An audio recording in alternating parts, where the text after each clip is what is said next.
Don't know where to start, so I'm just going to open my mouth because today I want to talk about something that is going to be hard to talk about. And I've been waiting a few days hoping it would get easier. But every time I see something about Robin Williams, I still feel like bursting into tears. And as ridiculous as this might sound, I think a lot of people are probably feeling the same way. It feels like I lost a family member, not just some celebrity. So it's actually been really difficult. I think part of the reason is because he was so genuine that it came across in everything that he did, and we connected with that. And it's almost like we connected with something, it's just a symbol, just like the body is a symbol for who we are. A picture of someone or an image of someone is also just a symbol, but you can connect to it in the same way. I feel like as if he was a brother or a father that you saw all the time. He was almost in your life in the same way. Like you were always experiencing him as a symbol, as an image, in the same way that you would experience someone that was actually physically in your life. And then hearing all the stories of people who actually met him and had those little moments of connection with him, the stories come across as being exactly what you would think, that he really made people feel like he cared, because he really did. He was such a genuine person. And it's so tragic. And then to see these stories coming out of people like calling him a coward or whatever, like whatever word you want to use for someone who takes their life. I just can't even remotely summon up any kind of negative energy towards such an amazing person who brought so much joy to our lives, when I know how it feels to be in that dark place. And thank God I've come back every time. And, when you're on that edge of hopelessness, feeling so stuck in this existence and trapped in this body, it's a miracle every time we come back to the joy and the light that's here, with so much of the counterbalance that exists in our reality. I'm just amazed that so many people keep going every day. That's the more amazing thing, to hear about someone so incredibly talented who appeared externally to have everything, for other people to try to reckon with that. I guess really I just want to talk about the feeling that brings us to that space and how we can find ways to overcome it, because hope is really all that we have here. When we forget that we're not the body, when we forget that we're light and love at our center, and we're this creative force here to explore, when we forget that and we get to that place, how to remember like what you are and what you're doing here, sometimes it's so challenging. And I feel like, we only know so much from the stories that are being told, but we know for sure the things that he talked about. He struggled a lot in his life. He had a lot of pain, a lot of addiction, a lot of just troubling experience. And I mean, just personally, I think it's challenging to just be in this world with everything that's going on and to keep some semblance of sanity. But for me personally, I've experienced so many levels of what people call mental illness.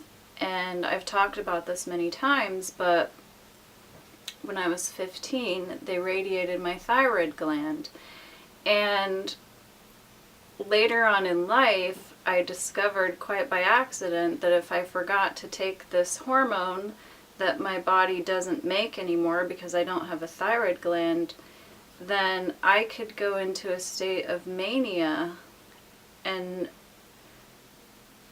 I mean, I'm blessed to have had this experience because I wouldn't know what I know about the human brain and our experience here in reality if this didn't happen to me. And still, it seems like the medical and the psychiatric systems are not dealing with these things very well. The way that the brain is connected to the endocrine system in such a huge way. Like, I've never gone into any kind of alternate state without drugs or missing out on this hormone that my body's supposed to have. That's what made me realize more about what mental illness is than it seems like even doctors understand. And you can't really you can't teach those people. I actually had a counselor say to me one time, he was a doctor actually, he was a PhD, but also he was counseling me, and he was like, people in my profession would give anything to experience what you've experienced, to be able to go to that place and also come back and talk about it. Because when people don't understand why they're experiencing an alternate reality, they have no foundation for what they're experiencing, and since the doctors don't know what to do, they almost never explore the physical issues that could be going in the body. They separate the brain out into this separate, they think it's this whole separate thing. Like, it's so not confusing to me because I've been through it, but it's actually difficult to explain. I've written about it in my book, Why We Die and How We Can Stop, and I'll be writing about it more in the future and talking about it as much as I can to, raise awareness. But the counterbalance of that also is, depression. And the way that the brain controls the endocrine system is by sending out hormones to the different glands that are supposed to be producing all the things that regulate your metabolism and stuff like this. Well, if you don't have the vitamins that you need, or your body's so toxic that your glands are shutting down, it's very easy to see how the brain can be sending out signals that confuse the body and in turn continue to, it's like on this cycle. It's like this,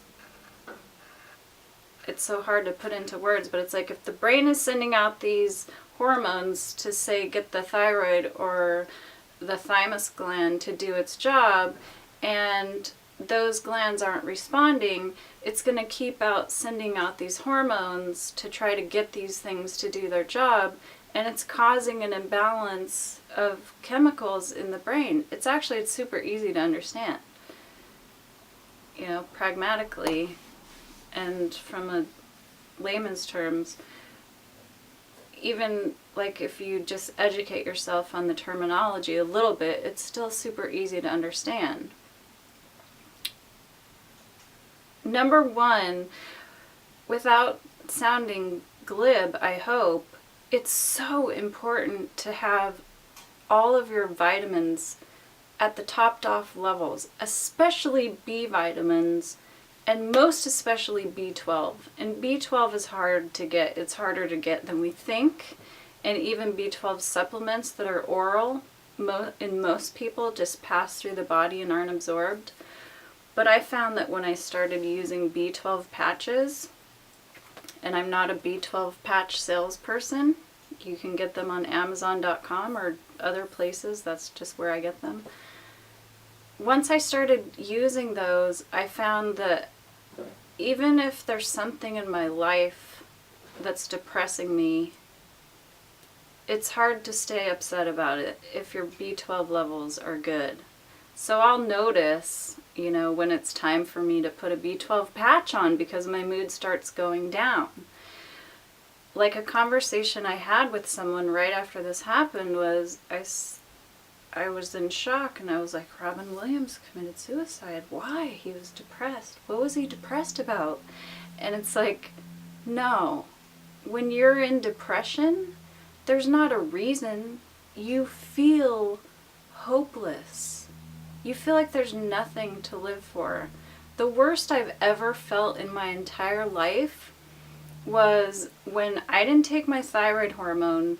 I went into a state of mania. I was hospitalized, and they put me on a medication called a mood stabilizer that was supposed to bring me back down into a normal state.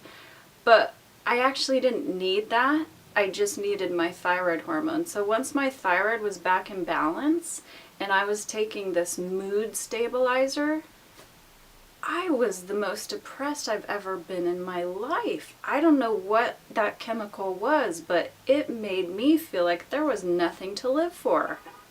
So, I've heard of these, there's all kinds of drugs that people could be taking that are prescribed by a doctor that are supposed to be helping you, that can actually make you hopeless, more depressed than ever. We've heard countless stories of people taking psychotropic medication and killing themselves or other people.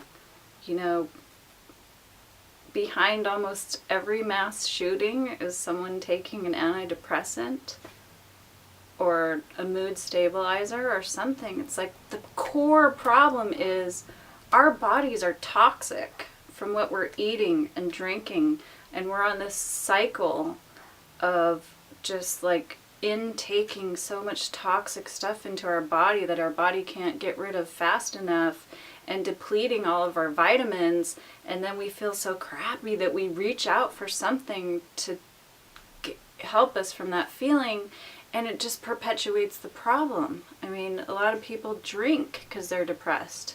It makes them feel good only for a short time, and then the next day they feel worse. Why? Because, their body has been robbed of all of its B vitamins and other vitamins. I'm focusing on the B vitamins because they seem to be elementally important, but you really need all of your vitamins. You also need to exercise and get out into nature and get fresh air, because this world that we've created indoors, like inside, in our schools and our houses, watching TV, sitting in little places where people congregate or whatever, that's not the real world. The real world is nature, what was created out of, the magical properties of the energetic mind or consciousness, whatever you want to call it. When you are able to sit with no one else around and see, the birds and the butterflies and the dragonflies and all the cool little animals that live out there that you don't see if you just sit in your house, You get up in the morning to a fake system, something buzzing you awake. That's the first problem. You haven't even slept the sleep cycle that your body wants.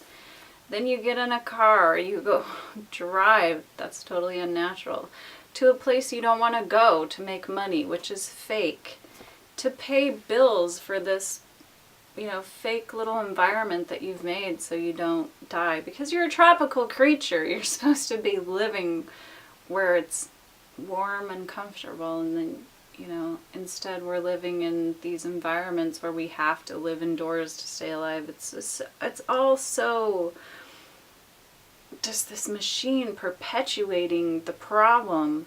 And then we wonder why someone with everything, all the talent and all the creativity and all the money and people that love them all around them, can't find a reason to go on. It's not really confusing. It's obvious. Like, we're disconnected. We're disconnected from nature. We're disconnected from God. We're disconnected from each other. And we're sick. Like, we're dying from toxicity and vitamin deficiency. We're not living longer. We're dying longer. And it's no wonder that people get to the end of their ropes. And I'm not okaying it. I don't think that he was a coward for doing that. I sometimes think, like, I'm the coward for staying here. Like, I know that's a weird thing to say. I'm too afraid to end it.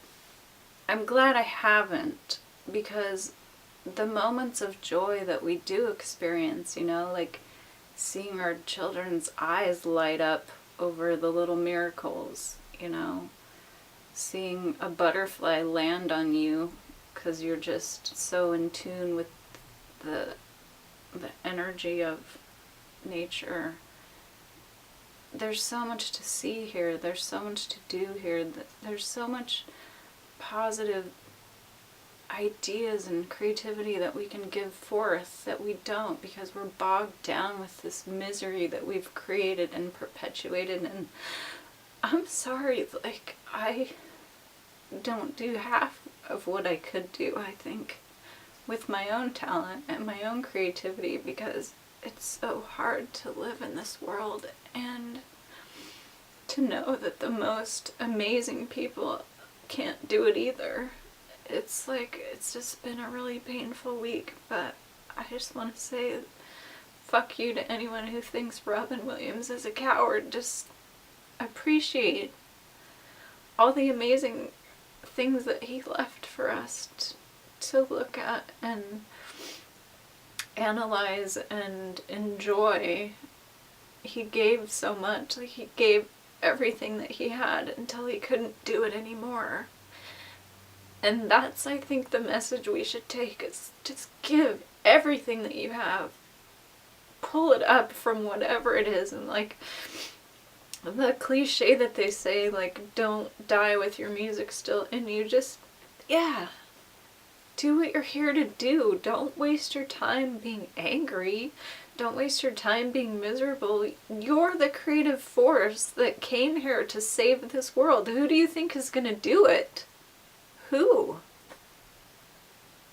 We can't put it all on one guy or a few guys to do it all the time. We all have to start being more. We are love. That's what we are.